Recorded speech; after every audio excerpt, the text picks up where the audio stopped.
Você quer saber como ajudar os seus estudantes a começar uma investigação na escola? E será que esse começo precisa ter total autonomia dos estudantes? Nesse vídeo eu vou trazer exemplos para te inspirar sobre como ajudar os estudantes a iniciarem uma investigação e também como aproveitar elementos da investigação para suas aulas não investigativas. Gostou da ideia desse vídeo? Já deixa seu like e vem com a gente!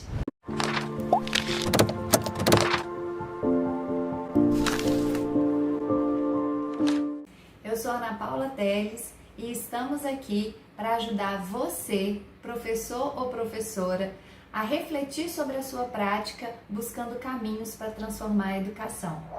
Então, se ainda não se inscreveu, já se inscreve para não perder as novidades. No vídeo anterior, você pôde perceber que a sua disciplina, independente da área do conhecimento, ela é uma ciência e o conhecimento é construído principalmente por meio da investigação.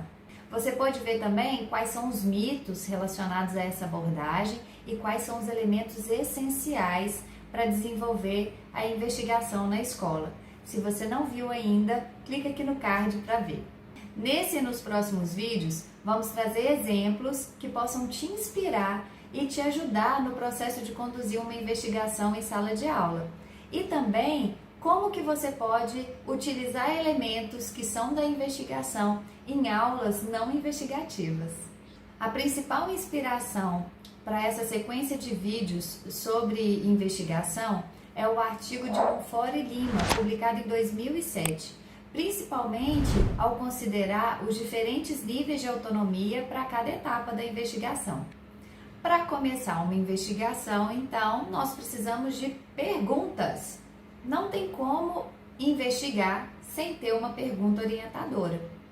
É a partir das perguntas que elaboramos hipóteses, coletamos e analisamos dados, utilizamos esses dados para rever as hipóteses e também para construir as explicações, para comparar essas explicações com explicações alternativas e para comunicar os resultados da investigação. Por isso, introduza mais perguntas nas suas aulas. Mas como fazer isso? Um exemplo é transformar o seu conteúdo em perguntas. Em vez de chegar na sala de aula, por exemplo, você vai trabalhar sobre micro-organismos. Em vez de chegar, hoje nós vamos trabalhar sobre micro-organismos. Propõe a pergunta, por que a gente precisa lavar as mãos antes de comer? Ou se você vai trabalhar sobre o sistema excretor, em vez de falar, nós vamos trabalhar sobre o sistema excretor hoje. Pergunta, você sabe como que a urina é formada no nosso corpo? Ou será que a urina e as fezes eliminam as mesmas coisas? Você já tinha pensado nessa possibilidade de transformar o seu conteúdo em perguntas? Vamos colocar nos comentários alguns conteúdos que a gente trabalha e uns ajudam os outros a transformar em perguntas, que nem sempre é tão trivial assim, né? A nossa formação nos estimula a centrar mais no conteúdo do que nas perguntas. E reverter esse processo demanda um trabalhinho. Então, se a gente puder fazer isso coletivamente, vai ser bem interessante. Topa participar desse movimento? Deixa aqui nos comentários o seu conteúdo e ajude os outros a transformar o conteúdo deles em pergunta também, tá bom? Além de transformar o seu conteúdo em perguntas, instigue os seus estudantes a serem mais perguntadores. As crianças, elas já nascem com um desejo enorme de saber o que acontece nesse mundo que a gente vive, como que ele funciona, como se inserir nesse mundo. Então, desde muito pequenas, quando elas aprendem a falar, elas já aprendem a fazer muitas perguntas. Tem uma fase da vida, inclusive, que a criança quer saber o porquê de tudo. Por que minha barriga faz esse barulho? Por que o passarinho está cantando? Por que isso é dessa cor? Por que isso? Por que aquilo? Tá falando porquê toda hora. Às vezes a gente fica até um pouco cansado, né? Mas em vez de tolir esse modo perguntador das crianças, a gente precisa estimulá-las e manter esse desejo pelo conhecimento ao longo da sua escolaridade. E ao estimular as crianças a fazerem perguntas, os jovens e adolescentes também, ou os adultos, né, que estão mesmo na formação da educação de jovens e adultos ou na formação superior, é importante saber distinguir uma pergunta que vai ser investigada de uma que não é investigada. Então, quem trabalha com crianças sabe que vão aparecer perguntas de diferentes naturezas. Pode aparecer pergunta: o que minha mãe está fazendo enquanto eu estou na escola? E perguntas que, no caso das ciências da natureza, vão ter grande relevância, como: a lagarta está passando em cima da folha e não está comendo. Esse exemplo da lagarta é um exemplo que a gente descreveu no capítulo do livro que eu escrevi junto com a professora Danusa Monfort e o professor Luiz Gustavo Franco. Acesse o link aqui na descrição se quiser saber mais detalhes de como que foi essa interação. Quando as perguntas a serem investigadas, elas surgem do próprio interesse dos estudantes, a gente considera que é um nível de maior autonomia. Outro exemplo que pode te inspirar nesse nível de maior autonomia dos estudantes foi um projeto de iniciação científica que eu desenvolvi junto com alunos do 9º ano do ensino fundamental em uma escola particular. Esse projeto era extracurricular e os alunos puderam ir na universidade durante a Semana do Conhecimento, que é um evento em que os graduandos eles compartilham, comunicam os seus trabalhos de iniciação científica. E os meus alunos puderam conversar com o coordenador desse evento, que falou sobre a importância da ciência e como que o conhecimento é construído na universidade, e também conversaram com os graduandos, para saber um pouco mais sobre esse processo de iniciação científica e como que comunica os resultados de pesquisa. Então, essa vivência na universidade serviu como inspiração para os estudantes que, ao voltar para a escola, se organizaram individualmente ou em grupos e tiveram total liberdade para definir quais perguntas que eles iriam investigar e como iriam desenvolver a sua investigação. E o meu papel como professora foi mais de mediadora mesmo, dando alguma orientação bem mais pontual. Eles tiveram muita autonomia nesse projeto. Mas nem toda investigação precisa que os estudantes tenham total autonomia para elaborar as perguntas. Você, como professor ou professora, você pode oferecer as perguntas ou a pergunta que farão parte do processo de investigação.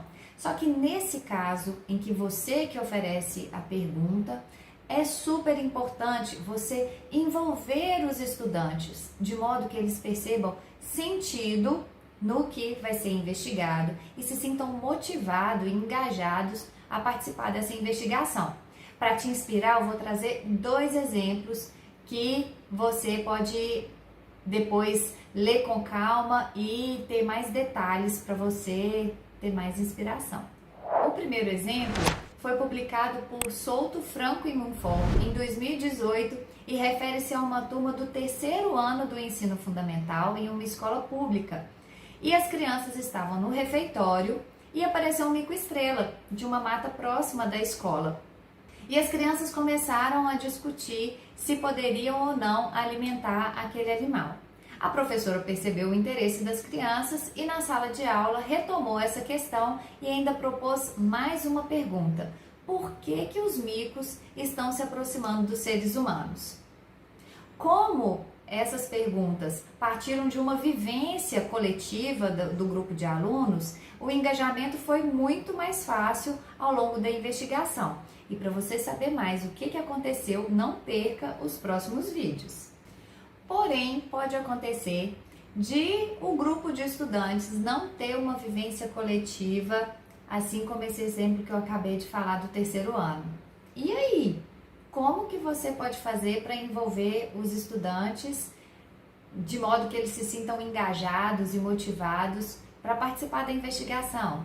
Para te inspirar, eu vou contar um exemplo que aconteceu com essa mesma turma, só que eles estavam no 8º ano do ensino fundamental e nós registramos essa sequência didática num capítulo de livro que eu produzi junto com outros membros do nosso grupo de pesquisa. Tá aqui na descrição. Nesse exemplo, os estudantes tinham acabado de estudar sobre o sistema nervoso e o professor queria desenvolver uma atividade investigativa sobre a dor do membro fantasma. Só que os estudantes não tiveram uma vivência coletiva que mobilizasse e os engajassem para essa investigação. Então, o que o professor fez para motivá-los e envolvê-los, para dar sentido a essa investigação? Ele começou a contar casos sobre pessoas que foram amputadas e ainda sentiam dor no membro que tinha sido amputado. E além disso, ele começou a perguntar para os alunos se eles conheciam alguma situação parecida com aquilo. E os estudantes começaram a trazer exemplos que eles já tinham assistido em filmes e séries, em jogos. Um estudante trouxe uma vivência mais próxima da realidade dele. E o professor aproveitou esses exemplos para pedir mais detalhes para os estudantes, de modo a tornar a história mais vívida, mais relevante. E ele foi instigando os estudantes de tal forma que eles começaram a querer saber como que acontecia isso, né? Por que a pessoa, sem ter o membro, ainda sentia dor nesse membro que não estava lá. E dessa forma, os estudantes se engajaram e se mobilizaram de uma forma muito impressionante nessa investigação. Esse exemplo é ótimo para poder nos mostrar como é importante envolver os estudantes para que eles vejam sentido no que eles estão fazendo. E a neurociência, ela traz evidências de que a nossa atenção e a aprendizagem duradoura acontece quando nós percebemos sentido ou algum tipo de relevância naquilo que está sendo proposto. Então, independente se você vai desenvolver uma atividade investigativa ou não, lembre-se disso. Todas as atividades, tudo que você for propor para os seus estudantes, busque fazer essas conexões entre a vida deles e o que eles têm interesse e vontade de aprender, para que a atividade de fato possa promover uma aprendizagem duradoura. Então, para fechar, eu quero deixar uma frase de Rubem Alves que eu adoro, que ele fala que as crianças precisam aprender a fazer perguntas, porque as respostas já estão nos livros, estão na internet. Então, nós como educadores precisamos nutrir o desejo pelo conhecimento. Então, me fala aqui quais insights você teve a partir desse vídeo. Deixa aqui nos comentários e não perca os próximos vídeos. Até mais!